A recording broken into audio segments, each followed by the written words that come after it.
Okay. First of all, good year to everyone. Welcome. Share Likutey Moharan. Just past the Yom Tovim. And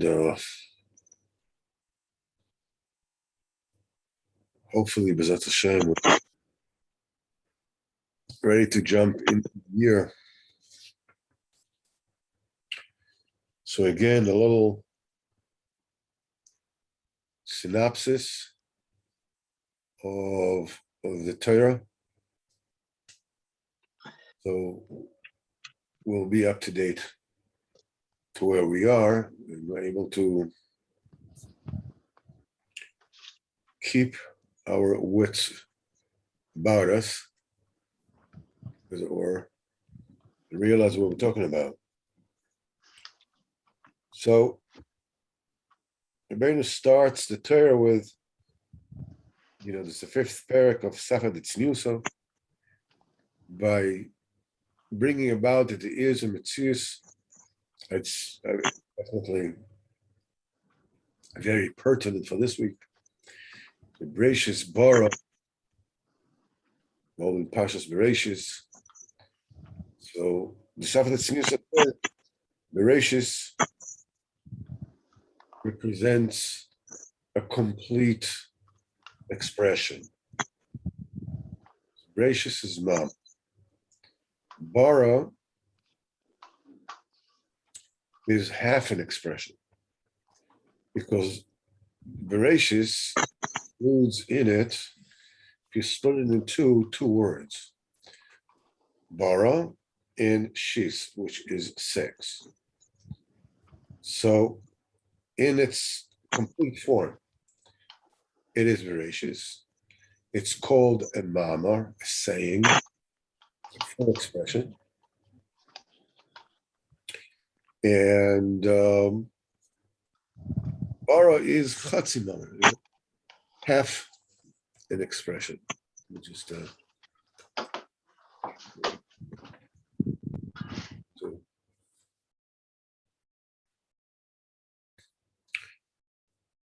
it's half a mamar.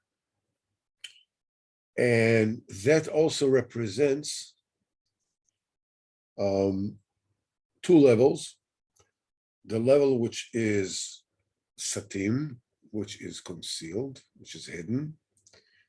The galio. Galio means exposed, expressed. And another expression of the same principle, a synonym, as it were, Eden Iloh, the Sosin Vegonis. You have this supernal Eden, which is totally closed, undifferentiated, fisted, unreachable. And Eden Tator, that's the lower Eden. The lower Eden is, there are certain times when it is known, and certain times when it is not. It's something which is being turned off and on. I'm talking about the madrigas of Av v'ben. The mimer, the first Breeshis, is Av, that's the father. And Bara is the level of Ben. These definitions tell us already that Breeshis is talking about the level of Chachma. As it is known, Breeshis Chachma. Chachma is the Breeshis, that's the beginning. Now, the Ben, the son, with the five personas, heavenly personas, that are congealing after, what they call the Olam HaTikun, This is already, there were 10 sefirot. These 10 sefirot were primordial, and they shattered. And there's Olam Atikun. The 10 sefirot are congealing into an order of 5 personas. You have the Keser, you have the grandfather, which is Kul Rachamim, Kul Tov. That's totally beyond knowing. You have the father. The father is the Chochmah, it's also Sosim. It gets an expression through the mother, which is the Bina. And again, the Bina itself does not get expressed, except ultimately through the son to the daughter, or the grandfather, a father, a mother, a son, and a daughter. So the grandfather is Kul Rachamim. That's what Rabbeinu calls Zipur Maisius in the Maisami Melech v'Keser, a story from a king and an emperor, that the king represents the son, the Zer Anpin, and the emperor is representing the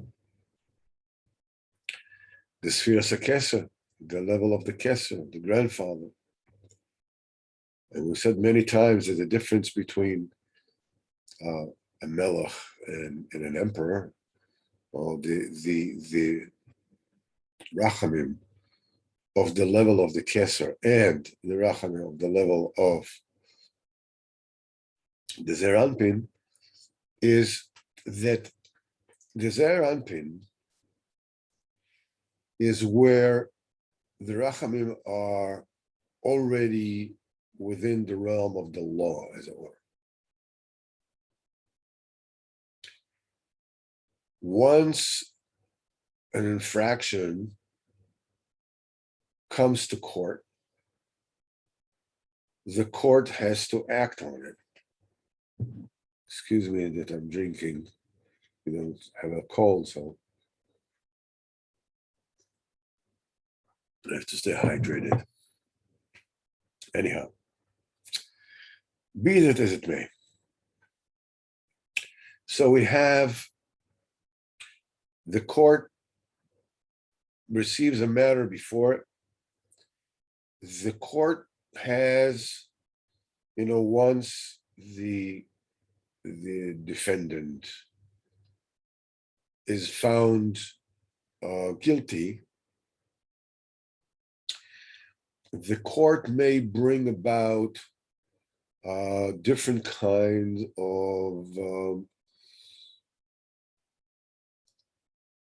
calculations, testimony from friends, any one of those things, and that can sort of like decide, what is going to be the verdict, the judgment that the court is gonna met out. They have a certain leeway, they can be more strict and they can be a little easier. But between this and this, they can't just say, okay, you're guilty, go free. I mean, they can't do that because they're operating within the law. This is the level of Zer Anpin. That's the level of the son. That's the level of Bara. That's the level of half expression. That's the level of Galia. Sometimes it is exposed. That's identity. Then we have the Eden Eloah. The Eden Eloah is, and beyond the Eden Eloah is represented by the Sfiras HaKeser. Over there, that's the level of the emperor. We said over there, this is like the presidential pardon. It's already beyond the law. The fact that the person is guilty or innocent has nothing to do with that. If the president decides that he pardons him, he's off the hook, and that's it. It's done. So this is the spheres of a keser, v'chanoti es asher achon, and I shall have compassion on whoever I shall have compassion, which means it's total freedom to bestow compassion regardless of guilt, severity, or anything. So once we have established this is where the thing which the Rabbeinu's teaching is based on. Rabbeinu continues to tell us that there is an interrelation between the Kadosh Baruch Hu and Am Yisrael, a relationship which is being maintained by the group of people which Rabbeinu calls them Mochichei Ador, the admonishers of the generation. They are basically the ambassadors that are supposed to, on one hand, advise the king and talk with him, and the king tells them, what judgment has been proclaimed on the nation. And then they have to go down and tell the nation and admonish them. And basically, the role, as we said quite a few times over, is to minimize the dissonance between, the severity of the infraction, the way HaKadosh Baruch Hu sees it, in the mitzvahs of HaKadosh Baruch Hu, and the covet of HaKadosh Baruch Hu. So over there, their role is to minimize it and to shrink it and to advise the king that it's an infraction, yes, but but it's not as bad as it seems. There are mitigating circumstances and so forth and so on. And then their role is, when they go to the people and they admonish them, by them they have to aggrandize and expand and enlarge the severity of the sin, because this world is a blind world. Nobody has any idea of what's going on, except the tzaddikim. However, okay, so this is where I understand that's what the tzaddikim are supposed to do. Nevertheless, there is a certain inert, something that seems on the face of it as a secondary mechanism that comes to protect that very sensitive relationship. But Rabbeinu starts with it, and he says you should know that there is a seal. It's like the coating, the plastic coating of a live electrical wire, the copper wire. So around it is like a rubber coating or whatever it is, a plastic coating. But this is a chosem. There's a chosem that's supposed to close it off. And the reason why that live wire of the judgment that has been decreed in the Shemayim has to be so under covers, has to be so protected and so hidden, is because once it is exposed, chas v'chalila, then the Sitra Achra will jump on it and will suck off from the judgment. What it'll do is the Sitra Achra lives off the concealment of Hashem Yisborach. That's the rule, that's the name of the game. The Sitra Achra and the Klipos, like all monsters, live and grow in the dark. In case of children, it's under the bed, or maybe in the boiler room that knocks when the heater goes on. I just found out that for my children, we still live in Borough Park, we had a boiler room that used to make knocking noises in the winter when it would go on. And my son, who is 31 today, was just a small boy, and he was scared. And he told his sister that there was a monster in the tank, the boiler. So his sister, very wise, and she was just, like 4 years older than him, she told him that yes, he's right. And the name of the monster is Cooper. And he's jailed inside the boiler. And they made an organization to free Cooper, whatever it is. That enabled him to actually, to handle his fears by giving it a name and personality and whatever.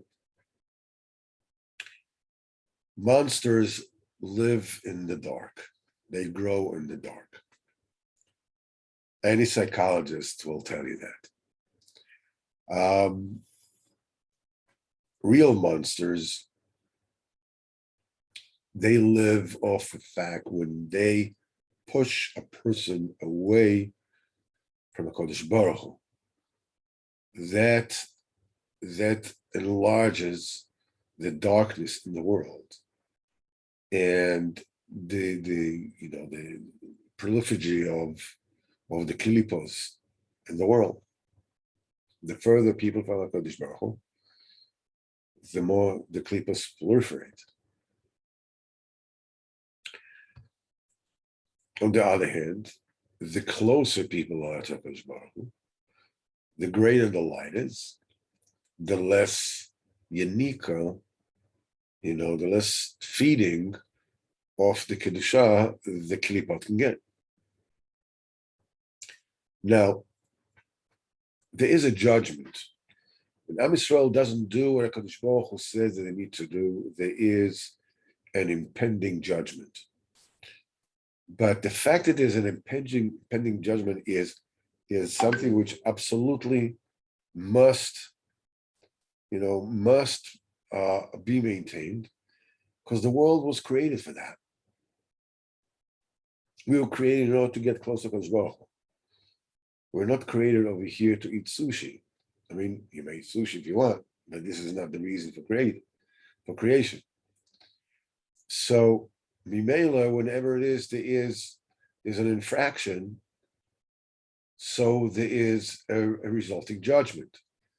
But the role of the judgment is to perpetuate the connection between Am Yisrael and Kodesh Baruch Hu. It's not meant to drive a Jew away from Hashem. It's made to, bring him back to the straight and narrow. This is what the judgment, the din, is what I call a din Torah. It's a din Torah, which means it's al pi Torah, which means that it is very carefully measured, not to push away, but to bring back. On the other hand, once the Kalipot find out that there is a judgment, and of course, when they find there's a judgment, of course. Well, once they say that, what they do is they corrupt the din Torah. And instead of being a din Torah, it becomes a din achzori, it becomes a cruel judgment. What does a cruel judgment mean? It means it is judgment that drives a person away from the Likutey Moharan. it gives the person a feeling, this is like I'm not worthy of all this. This is like, it just ain't working. I'm sorry. This is not. And these things are very subtle. These things are very, very subtle. There are different kinds of despairs. As we spoke the last time after Rabbeinu Yotzeit. There's a different kind of despair. There's a despair that you feel that you ain't never going to make it. And there's a despair that you made it. All right, now what? You're already the Rebbe. No, so what now? You have Gezil Hasidim. No, what now? It's also a kind of despair. That's the kind of thing that Rabbeinu warns us in Torah Vav. What to do when you're all the way up and what to do when you're all the way down. But a despair doesn't necessarily just drives a person all the way away from Yiddishkeit, chas v'chalila, to go and party and just totally let go. A despair is also when you're saying to yourself, this is good enough. Like somewhere in between. And there are a lot of people like me, they're perfectly good Jews, no problem.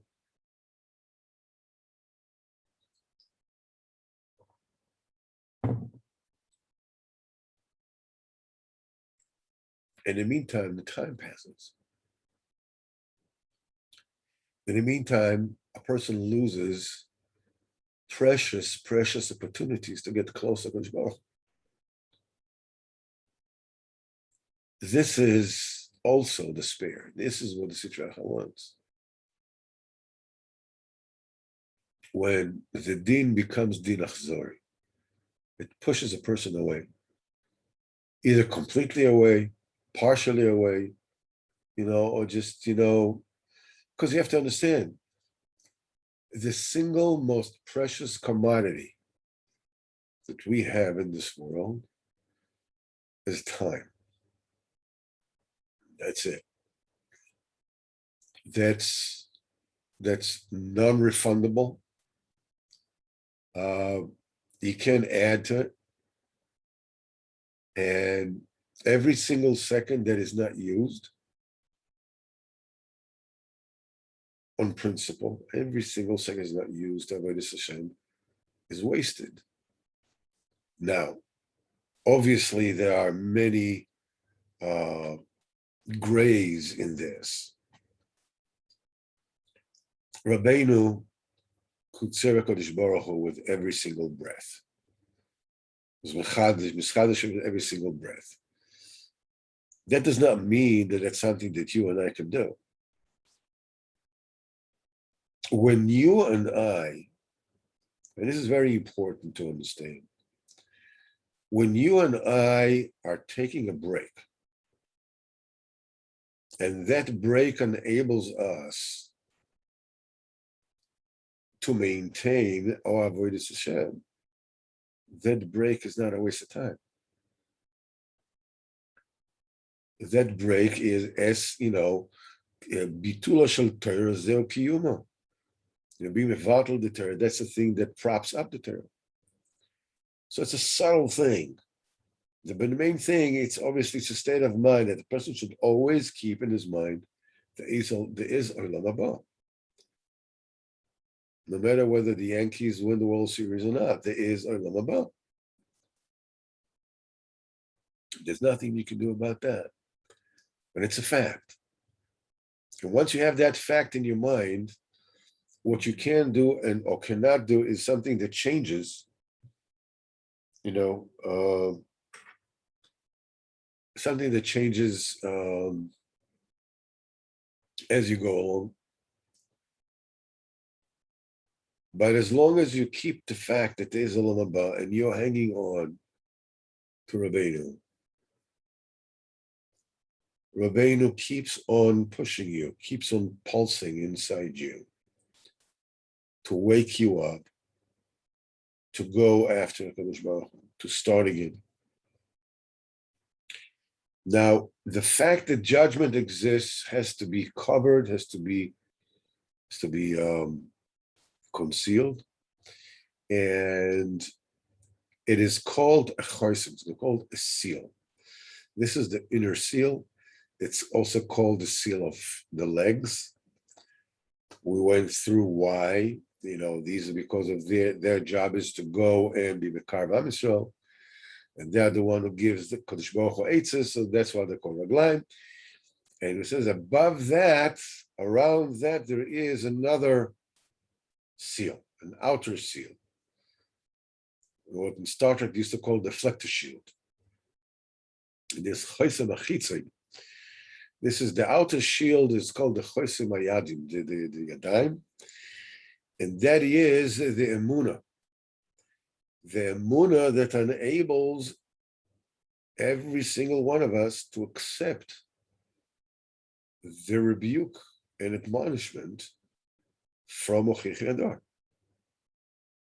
Because unless we are infused with Emunah and understanding what it is that is, what is it actually going on, and we realize there is a Olam Haba, not just Olam Hazeh, and we have him in a tzaddikim, as we learned in Terech HaFalov, the great length.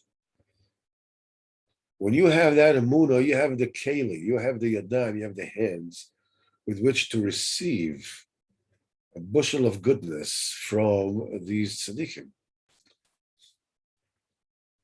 And Rabbeinu said that the only way that you can get the emunah is if you get close to Tzaddikei Adar. It's called the seven shepherds. These are the biggest royal, the biggest tzaddikim of the generations. The Gemara says about specifically, there's I think in Hosea, it lists about 7 shepherds and 8 princes. And amongst the shepherds, we're talking about Moshe Rabbeinu, talking about Avraham Avinu, and among the shepherds, we're talking about Yishai, we're talking about Shalom Melech, and quite a few of them. But L'maaseh, we're talking about the biggest tzaddikim of the generation. That they are the shepherds. Why are they called shepherds? Because it says Shchon Eretz, reside in the land, Ul'eh Emunah, and shepherd Emunah. Shepherd means that you take care of the sheep, of the flock, and you raise them. You raise them to maturity. Emunah is something that has to be raised, has to be shepherded, has to be called, it has to be claimed. Those kozvias have to be, separated. And all this needs to be done. And as this is done, you are able, by these shivarim, you need to get to them, you need to get close to them in order to get to Emunah, because their job is to cultivate and grow the Emunah. This is their job. That's what they do. Rabbeinu says that the only way that you can actually get to them, because the road to these 7 shepherds is not wide open. It is blocked by false messiahs, by false leaders. It is blocked, and it doesn't matter whether they are religious or secular. These are leaders that take the melucha upon themselves. We're not given this melucha b'shamayim. And being that their shtick is to be a melech,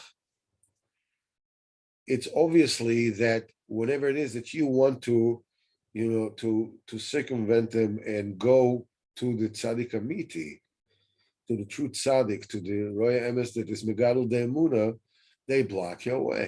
They stop you. They give you trouble. The only way that you can overcome them and get to the Shiva Roim is through azus. Azus means ferocity, means chutzpah, freshness. What it comes to mean is, we spoke about it once before, and we says that what is the definition of azus, of bold-facedness? Being bold-faced means that you want something that you don't deserve. This is azus the sitach. That's what Chazal says, as ponim legehenna. Anybody who's bold-faced like this means you want the entire world. You want to swallow up the entire world. Why? Because you want to. That's it. This bold-facedness is destined to Gehenna. On the other hand, you have azus the kedusha. Azus the kedusha is a bold-facedness that you maintain in order not to let anybody dissuade you from getting to HaKadosh Baruch Hu. It could be other people. It could be, I don't know, for some sheker. It could be, the politically correct environment or whatever it is. It doesn't matter. You're standing on your own. This is being azus the kedusha, and you have to have this azus kedusha also against yourself, meaning that feeling that I don't deserve, and it's true. I don't deserve. Vis-a-vis what it is that I was doing, I don't deserve. I really don't deserve. But still, I want to get to Kadosh Baruch Hu. You wanting something that you don't deserve? That's right. That's why it's called azus. But when you come to think of it, when you give way to sitra achra, in doing something which is against the Rasul HaKadosh Baruch Hu, whether because it's the popular thing to do, or else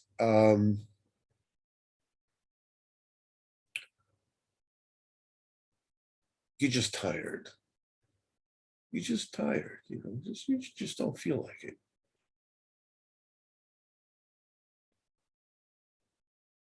You feel like you're being meek. You feel like you're just being, I'm not doing it. I'm not doing it because I want to anger because it's not it. It's just that I'm being a weakling, this is where the big deception takes place. Whenever it is that you are being agreeable or weak or being defeated and pushed from doing what HaKadosh Baruch Hu wants, you are being bold-faced to HaKadosh Baruch Hu. It's either or. Whenever you're being meek from one side, you're being bold-faced to the other side. If you are meek before HaKadosh Baruch Hu, you are withstanding all the pressures that are being put upon you. whether it's coming from other people or whether it's coming from your own laziness. It's coming from your own chosech, lack of cheshek. It doesn't matter. You are being an az ponim, az the kedusha. You're just being meek before HaKadosh Baruch Hu by doing what HaKadosh Baruch Hu wants you to do. When you're doing it the other way around, you're being meek before things which are against the Ratzon Hashem, but you're being bold-faced against HaKadosh Baruch Hu.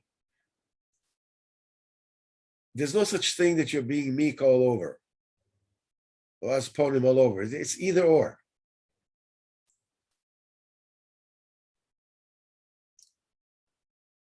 There is a really poignant song by Mr. Robert Zimmerman, aka Bob Dylan.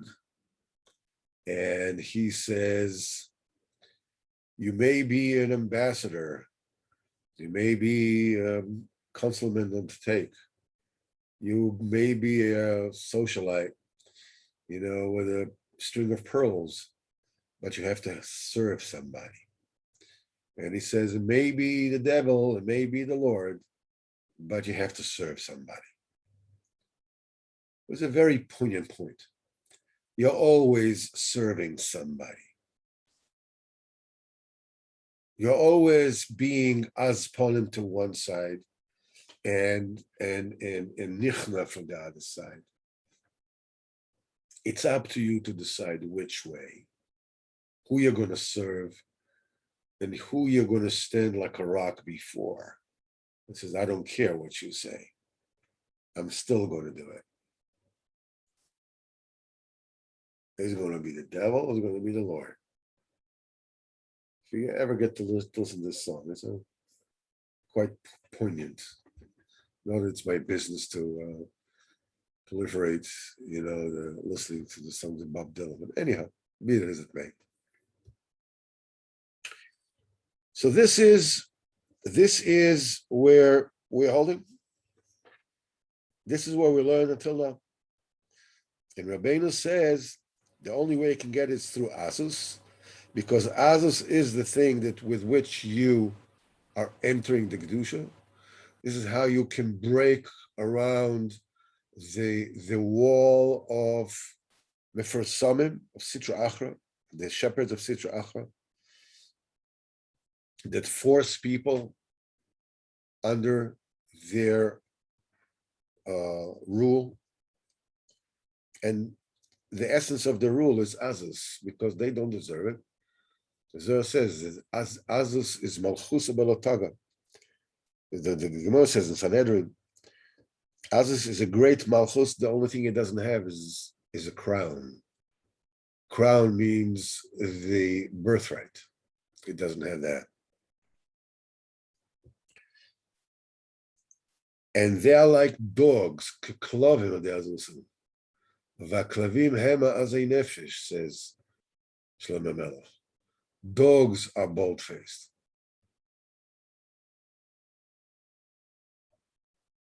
And he says, as the prophet Yeshaya said to Am Yisrael, that they don't listen to the prophets.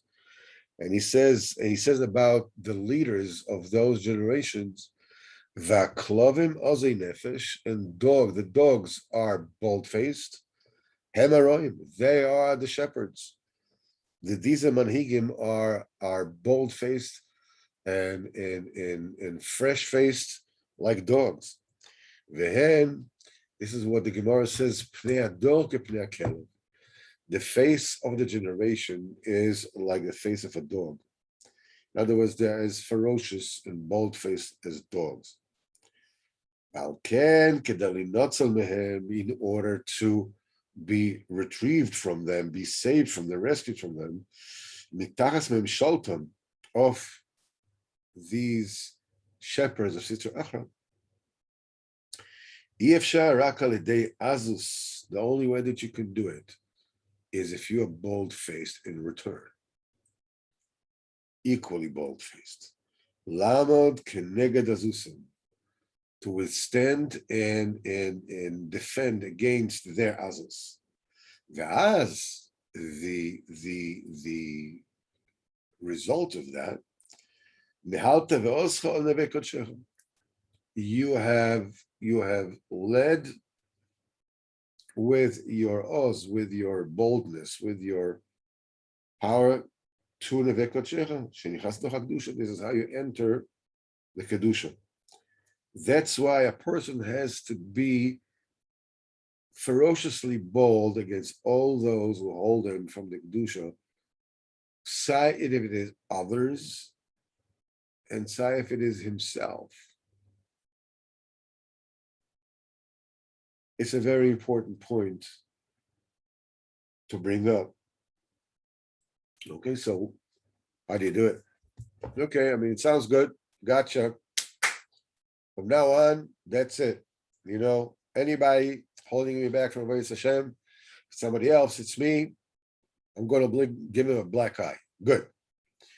But how are you going to do it? What's the tools? Rabbeinu says, "V'chol hakolos," all the voices of kedusha, and shel tza'oko, both when you cry out to HaKadosh Baruch Hu, and shel anocha, when you sigh, when a person sighs over and krechts over his averes, over the fact that he is a slave to his taivas, whether he doesn't know what to do. And kol shofar, the sound of the shofar is also a kol shel oz. And kol zimra, also a song when you sing to HaKadosh Baruch Hu. Rabbeinu says, even when you go around and you cling the coins of tzedakah is also azos. Kulam and bechinas azos the kedusha. They all comprise boldness of kedusha.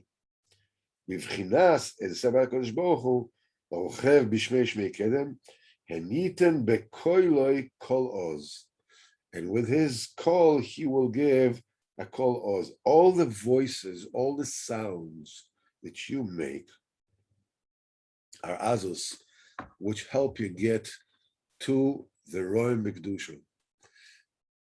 So Mimele, what Rabbeinu is saying is very obvious.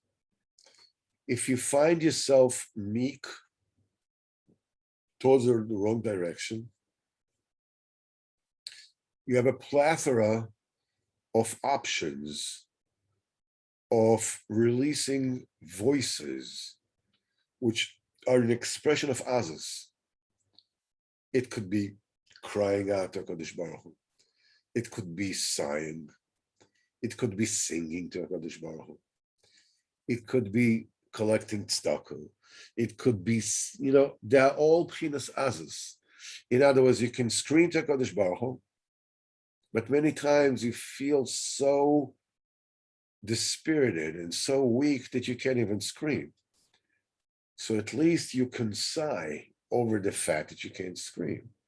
That is the appropriate azos, kol azos that you're doing. And with this, again, it's a game of increments. With this, you get closer and closer to azos shebekdusha until you're able to put the stake and says, that's it. I don't want to move. This is what I want to do. I don't want to move back. And you keep on krechtzing, singing a little, shouting a little, whatever it is that you can, until you're able to, move a couple more yards and put a stake there and keep on going. Bezat Hashem, this will be, the year for tonight. So Bezat Hashem, we'll meet you all. You all should have a good Shabbos Breeshis, and Bezat Hashem.